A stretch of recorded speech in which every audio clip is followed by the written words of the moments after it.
Hello everybody, I'm very happy to welcome you on the Grace Hopper stage at the Big-Data.AI Summit 2021. My name is Andreas Klug and I'm responsible for cloud and AI at Bitkom. And for the next 3.5 hours, I'm your moderator at this stage. We are looking forward, and I'm looking forward a lot too, to very interesting presentations and considerations regarding especially AI use cases in different sectors and different application fields in the economy. The first speaker on the Grace Hopper stage today is Andreas Klug. Andreas Klug is an AI evangelist and CMO at ITyX, and he's talking about AI in public procurement, especially in the context of the COVID-19 crisis. So we're very happy to hear the thoughts of Andreas Klug. And Andreas, the stage is yours. Thank you, Lucas. Good. Thank you for having me there. I'll just start sharing my screen.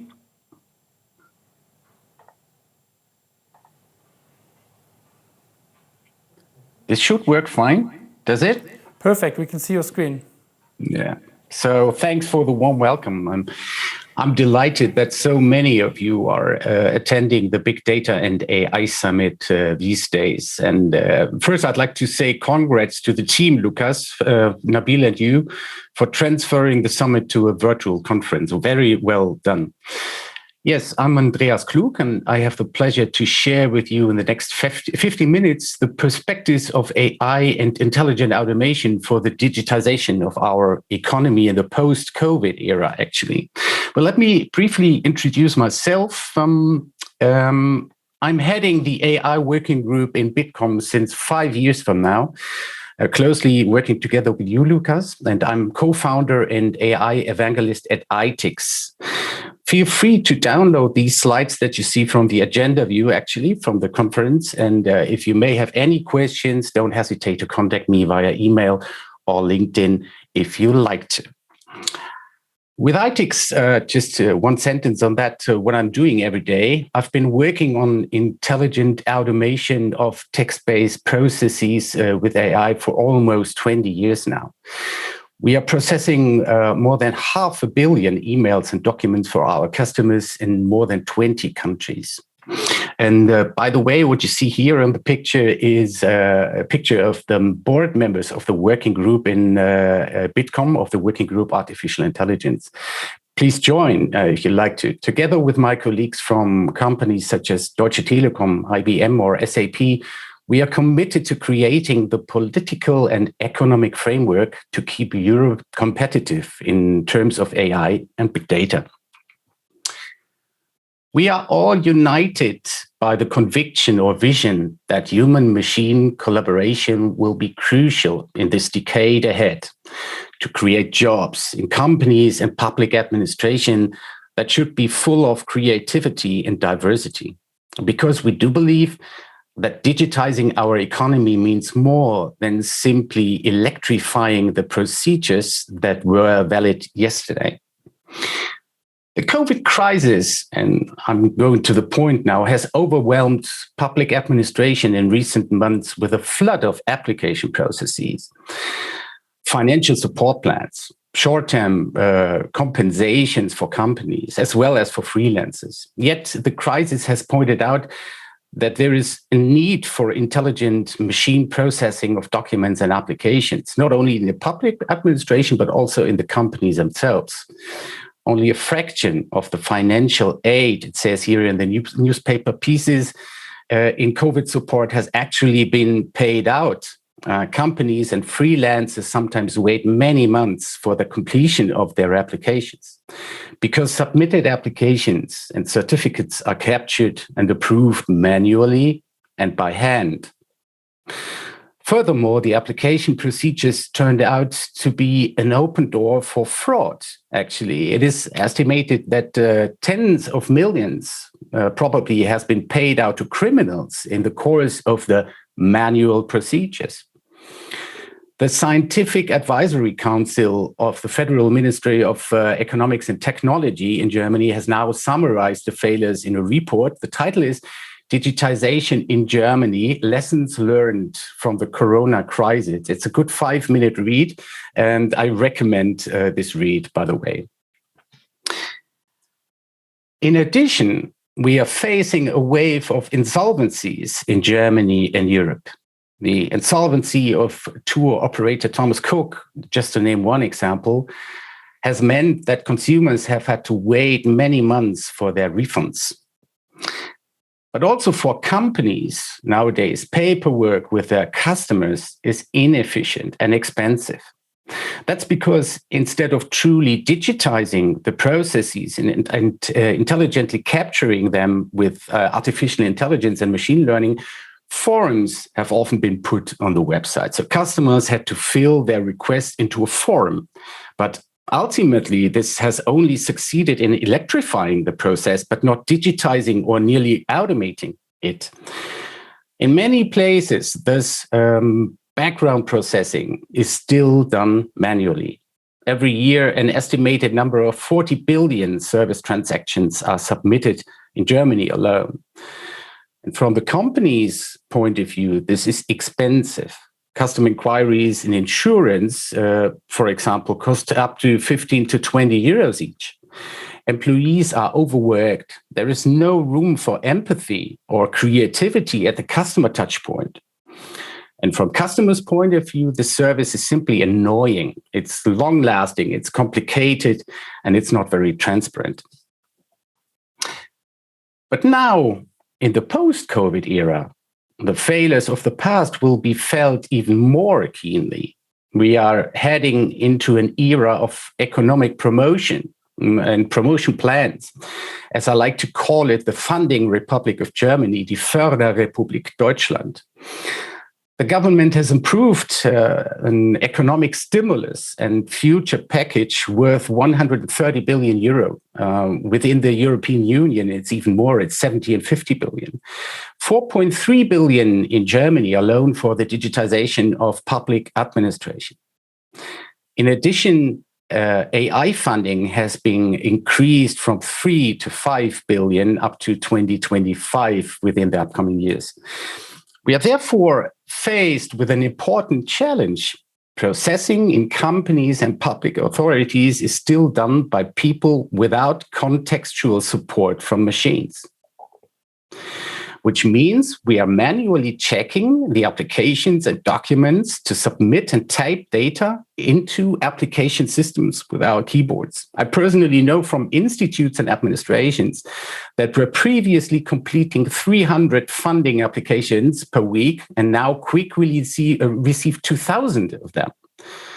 Now it is taking its toll that we have been talking about digitization for years, but in the end have merely electrified old analog processes and procedures.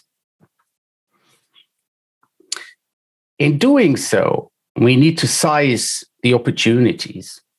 AI is close to developing a human-like understanding of communication content and of data, unstructured data.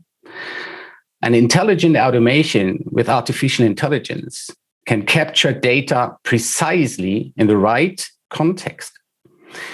It is estimated that on an average workplace, we invest up to 38% of our time in researching for contextual data and for insight. These studies, however, often are controversial, I know, but let it even be 20% or 25%, there is an enormous potential for greater efficiency in government agencies and companies too. That's clear, I think. In addition to the forms and inquiries, application procedures do contain records, statements, documents for approval. Often banks or tax consultants are part of this application process. These supporting documents and records are in fact checked manually. At the same time, seen from the view of artificial intelligence feasibility, we have long been able to capture and plausibility check unstructured data in documents with machine learning. In doing so, machine learning would give us the opportunity to capture and analyze about 80% of the applications before humans have to start reading and researching in them. Regardless of the text structure, content capture and verification can fully be supported by machine learning.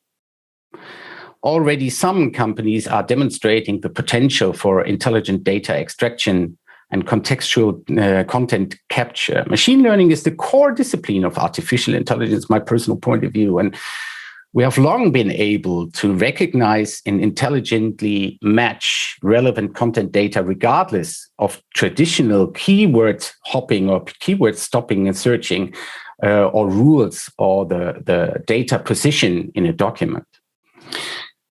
To do this, we just need to annotate examples and take machine learning to train machines to assist us. That is training with relevant content data. I would like to conclude with showing some examples on how powerful today's outcomes are already. So example number one, banks and financial service providers are already able to automatically capture around 80% of the specialized data required for processing an application for a loan or for credit with the help of machine learned trained solutions, especially in the low margin business for financing in the face of low interest rates. We call it Niedrigzinsphase in Germany. Processes can be accelerated and costs can be reduced in this way. Another example, this applies also to contracts, trade or customs certificates, rental agreements, bills of lading and transportation, for example. AI does have the crucial potential for us all to make things easier. Last but not least, to come back to the initial problem, the COVID crisis, the beginning of the story, and to the wave of applications that are expected to roll over the administration in the next era. There are some good examples on how funding assistance can simplify the process for companies and for the applicants. The German Sparkassen, for example, together with the KfW, I'll try to start this one here, have already been able to implement a guided support for those applicants and that need help in the completion of their application. So let me summarize. The post-COVID era will and must, by the way, transfer our analog economy into a network digital economy.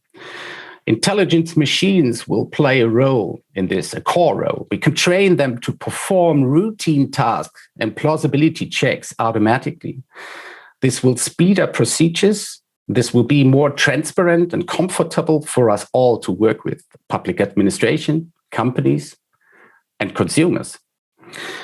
Feel free to follow my AI podcast, Carl. It's called KI Board. It's only in German, actually, about how companies engage with AI successfully. You will find it everywhere where you find podcasts, business podcasts, and then also feel free to download and read my report about how AI projects will be successfully in companies. Thanks for having me here. Guys, enjoy the conference. Thanks, Lucas, and I go back to you. Thanks, Andreas, for those very interesting insights. So I have a few questions, but I will just give the audience the opportunity to ask questions to you in the Q&A if you have questions. So please feel free to ask your questions in the Q&A. But I start with a question to you, Andreas. You talked a lot about the digitalization of public sector. So when you're really honest, what do you think, or what are your experiences when it comes to data structures, data governance, like data readiness for all those very interesting processes you described? Is the administration ready for those things, or which kind of preparing work do you need to do when you come with ITyX to the public administration to automate tasks and things?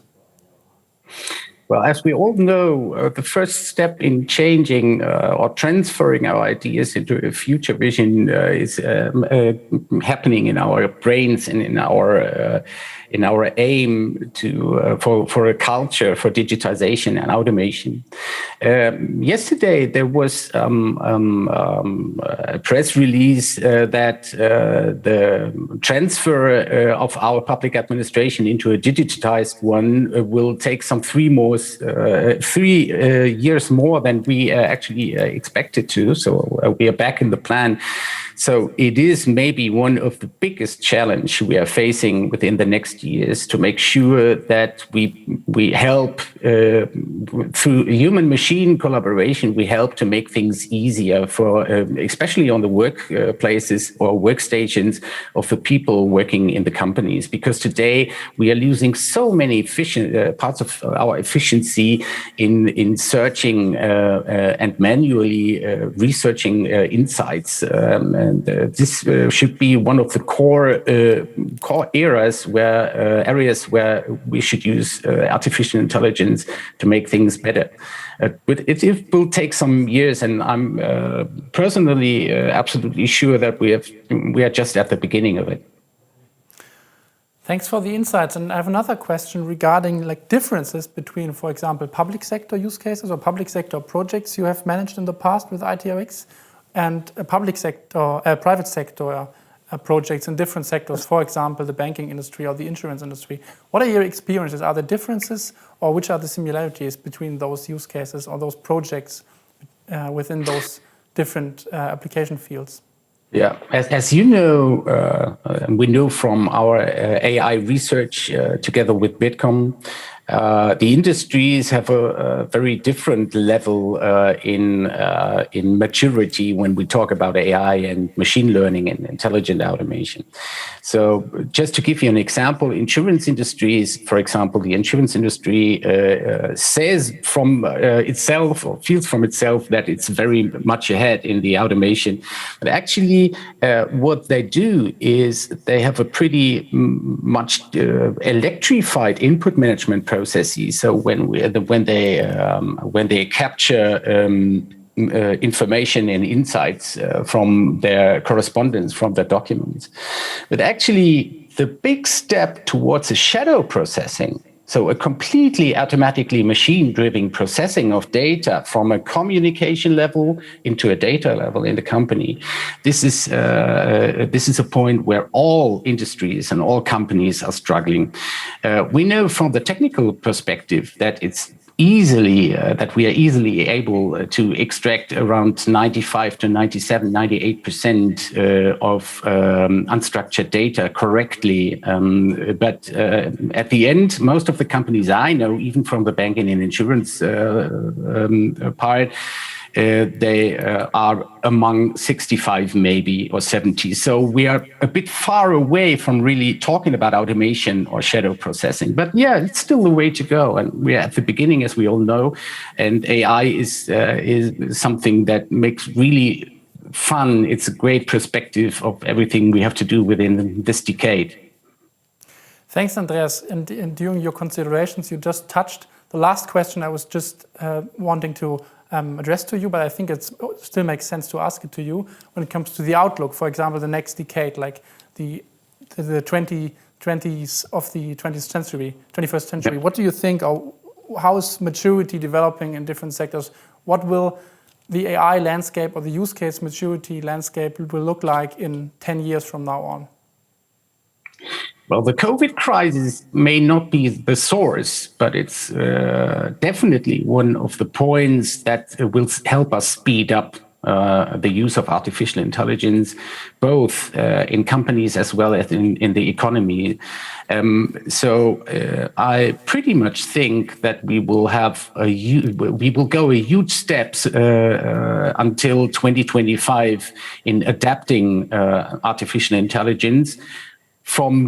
Mainly from the culture point of view, so that we really don't start to look back and think about what we may lose in turning our economy into a more digitized one or a more comfortable one, but we will focus more on the cases. I just feel this when we are talking about the maturity level. Nowadays, we are discussing the maturity level of artificial intelligence in the industries itself. We are not talking about the maturity level overall industry. So this is one small step, but maybe with a major impact when we talk about really bringing AI